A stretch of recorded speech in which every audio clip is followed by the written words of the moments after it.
은혜의 방편으로서 세례의 의미와 언약과의 관계라는 논문을 요약하고 정리해 보았습니다. 첫 번째, 1. 서론, 1. 문제제기. 개혁교회는 하나님의 구속하신 행위와 그의 계시가 언약을 통해서 이루어진다고 믿고 있다. 무슨 말이냐? 하나님의 구원하시는 행위는 그냥 다른 어떤 절차나 어떤 계약이 없이 그냥 이루어지는 것이 아니라 언약 관계를 통해서 이루어진다는 것입니다. 2. 본론. 1. 세례의 일반적인 의미. 세례는 거룩한 의식으로서 예수님이 명령하신 것으로 사람들이 그의 제자로 받아들이는 하나의 방법으로 계획되었습니다. 지상명령을 보면 모든 족속으로 제자를 삼아 세례를 주라 그랬습니다. 그래서 믿고 세례를 받는 사람은 구원을 얻을 것이라고 약속하고 있습니다. 그래서 세례는 예수님의 제자로 받아들이는 하나의 방법으로 계획된 것입니다. 세례식이 하나님과 언약 관계 회복이며 또 수세자가 창조주 하나님의 백성이 되겠다는 자발적인 서약이라고 서철원은 얘기했습니다. 이게 뭐냐? 세례식은 단지 거룩한 의식인 것만 아니다. 세례식은 단지 예수님의 명령인 것만은 아니다. 그보다 더 깊은 의미는 세례식은 하나님과 인간이 언약을 맺는 것이다. 그래서 세례받는 인간이 하나님의 백성이 되겠다는 자발적인 서약인 것입니다. 2. 성경신학에서의 세례. 1. 세례 요한의 세례. 기독교 세례의 기원에 대한 다양한 제안들이 있어 왔습니다. 이 제안들 중에 세례 요한이 베푼 이 의식이 기독교 세례의 기원으로 가장 타당하게 받아들여지고 있습니다. 기독교 세례는 어디서 기원됐느냐? 하지만 가장 타당한 것은 세례 요한의 세례로부터다. 그러면 세례 요한의 세례가 뭐였냐면 죄사함을 얻게 하는 회개의 세례를 전파했습니다. 회개를 외쳤고 그에 합당한 열매를 요구했습니다. 이 예수의 세례, 예수께서는 자신의 사역을 요한과 같이 회개에 대한 촉구로부터 시작하고 있습니다. 예수님 또한 처음 시작하자마자 회개하라 하나님 나라가 가까이 왔다고 얘기하고 있습니다. 예수의 세례는 요한의 세례를 배경으로 하고 있습니다. 예수의 사역에 있어서도 기본적인 요청은 회개입니다. 예수는 세례 요한의 예수 오심을 미리 준비한 사역에 대해서 인정하셨고 그렇기 때문에 둘 사이의 세례는 용속성을 가지고 있는 것입니다. 예수께서 요한에게 세례를 받으셨습니다. 이것이 바로 요한의 세례에 순종하신 것인데 이것은 요한의 세례와 예수 혹은 예수의 제자의 세례와 연결을 맺고 있다는 의미입니다. 연속성이 있습니다. 예수님의 지상명령은 모든 족속으로 제자를 삼아 세례를 주라고 하셨습니다. 이 선교 명령은 모든 족속으로 제자를 삼는 것인데 이것은 모든 백성을 하나님의 백성으로 불러일으키는 것과 같은 의미입니다. 신약 성경에는 예수님을 주 왕 퀴리오스라고 말하고 있고 또 그분의 제자가 되는 제자도로서 그분께 대한 온전한 헌신과 순종을 요구하고 있습니다. 즉 모든 족속은 모든 백성이고 제자를 삼는 것은 하나님의 백성으로 삼는 것입니다. 같은 의미입니다. 근데 하나님이 그들의 하나님이 되고 그들은 하나님의 백성이 되리라는 것은 바로 구약이 예언된 새 언약인 것입니다. 그래서 지상명령, 즉 그 안의 세례는 새 언약이라는 것입니다. 즉 세례는 언약이라는 것입니다. 바울의 세례 이해. 바울은 구원론에 관련해서 세례를 이해하고 있습니다. 그와 죽으심과 합하여 세례를 받는 줄을 그와 함께 장사되었나니 그와 그의 살리심과 같이 새 생명 가운데 행하게 하려 함이라. 로마서 6장. 세례가 예수 그리스도와의 연합임을 밝히고 있습니다. 연합은 새 생명을 주는 것, 즉 구원을 의미합니다. 세례는 실제적이며 역사적으로 개인 그리스도인에게 죽음과 죄의 권세로부터 자유를 얻는 일이 일어나게 됩니다. 즉 세례는 그냥 형식적인 의미가 아니라 단지 구원만을 주는 것이 아니라 실제적으로 그리고 역사적으로 인정된 게 뭐냐면 한 개인 그리스도인이 죄의 죽음으로부터 자유를 얻는다. 즉 예수님을 믿은 자는 세례를 받은 자는 죽지만 다시 부활할 것이라는 겁니다. 그 첫 번째 열매가 예수였고 두 번째는 죄의 권세로부터 자유를 받는다. 정말로 믿고 세례를 받은 자는 죄의 권세에서 해방이 된다. 죄에서 끊어지게 된다. 죄를 짓지 않을 자유를 얻게 된다는 것입니다. 갈라디아서에 보면 바울은 아브라함이 하나님을 믿음에 의로 정하셨다가 같으니라. 그런즉 믿음으로 말미암은 자들은 아브라함의 아들인 줄 알지니라. 하나님이 이방을 믿음으로 의로 정하시기 위해서 성경이 미리 알고 먼저 아브라함에게 복음을 전하되 모든 이방이 너로 인하여 너를 인하여 복을 받으려 하였으니 그러므로 믿음으로 말미암은 자는 믿음이 있는 아브라함과 함께 복을 받느니라. 즉 뭐냐? 믿음의 성도는 아브라함의 아들이고 그의 상속자가 된다. 즉 하나님과 아브라함과 같이 언약관계 속으로 들어가는 것이다. 하나님이 아브라함과 언약을 맺었고 근데 우리 믿는 이방인들은 결국 믿음으로 말미암아 아브라함의 아들이 된다. 즉 아브라함에게 하나님 약속하신 그 상속된 복을 우리도 받아 누릴 수 있다 이겁니다. 즉 아브라함이 하나님과 언약관계였던 것처럼 우리 또한 믿음으로 말미암아 아브라함과 같이 하나님과 언약관계가 된다는 것입니다.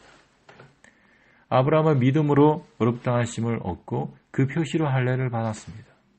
이와 같이 믿음으로 거듭난 성도는 그의 의를 세례를 통해서 확인하는 것입니다. 우리가 구원받고 우리가 의롭다고 칭의받았고 우리가 실제로 거듭나고 중생됐다는 표가 뭐냐? 세례라는 것이죠. 아브라함과 같이 믿음의 성도는 하나님과 언약을 맺게 되는 것이고 그 표시로 세례를 받는 것입니다. 3. 세례와 언약과의 관계. 1. 언약사상. 신약과 구약의 연속성. 하나님의 구속하시는 일들은 인간과 언약을 맺음으로 이루어지는 것이고 이것은 계시를 통해서 분명하게 드러납니다. 이한수 교수의 경우는 구약과 신약의 연속성에 대해서 먼저 하나님의 언약적 성실함에 의존함을 말합니다. 로마서에 보면 이제는 율법 외에 하나님의 한 의가 나타났으니 율법과 선지자들에게 증거를 받은 것이라. 곧 예수 그리스도를 믿음으로 말미암아 모든 믿는 자에게 미치는 하나님의 은이 차별이 없느니라. 이제는 이제 신약 시대에 바울이 얘기하는 것입니다. 율법에 하나님의 한 의가 나타났다. 이게 구원의 도, 믿음이 나타났는데 이것은 율법과 선지자들에게 증거를 받은 것이죠. 즉 구약에 미리 예언되었다는 것입니다. 하나님의 언약이 비록 구약에서 맺어졌지만 하나님 성실하시게 그 언약을 계속해서 진전시키시고 결국 신약에서 성취하신다는 것입니다. 즉 구약과 신약은 연속성이 있다. 구약의 언약은 신약에도 성실하게 성취되고 있다는 뜻입니다. 이 언약의 표 할례와 세례. 성례는 하나님의 언약의 표징이다. 이게 중요한 말인데 성례는 그냥 남들에게 보여주는 입교 절차, 교회 입교 절차가 아니라 남들에게 보여주는 어떤 그럴듯한 이방의 의식이 아니라 하나님과의 언약의 표징이다. 하나님의 언약의 표징이다. 하나님께서 인간과 언약을 맺으시면서 그 언약의 표시로 성례를 행하도록 하셨습니다. 하나님이 그 성례를 하라고 하셨습니다. 그래서 구약에는 할례를 행하라고 하나님이 하셨고 신약에서는 세례를 행하라고 예수님이 명하셨습니다. 즉 하나님의 언약의 표징입니다. 성례는. 언약은 하나님과의 관계임을 성경은 말하고 있습니다. 창세기 17장 7절에 아브라함과 언약을 맺으시는 하나님께서 나는 그들의 하나님이 되고 그들은 나의 백성이 되리라고 말씀하십니다. 그리고 언약의 표로 할례의 의미는 거룩한 하나님과 거룩지 못한 인간 사이에 계약관계를 세우는데 부정한 것을 깨끗하게 하는 필요성을 드러내고 있음이 분명합니다. 할례 예식의 죄 씻음의 의미가 담겨 있다는 것입니다. 이것은 모세시대에 분명하게 드러납니다. 할례의 의미 안에는 정결함이 포함되어 있습니다. 정결함의 필요성. 즉 하나님과 계약관계를 맺으려면 반드시 죄를 씻어야 되고 정결케 되어야 된다는 것입니다. 그럼 이게 모세시대에 보면 그러므로 너희는 마음의 할례를 행하고 이렇게 했습니다. 내 마음과 내 자손의 마음의 할례를 베풀어. 그래서 마음을 다하고 성품을 다해서 하나님을 사랑하고 너로 생명을 얻게 하실 것이라.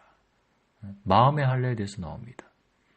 단지 할례 예식의 외적인 표시로만 형식적으로만 생각했던 것을 하나님은 백성으로 합당하게 내부적으로 정결하게 하는 의미를 명확하게 선언하신 것입니다.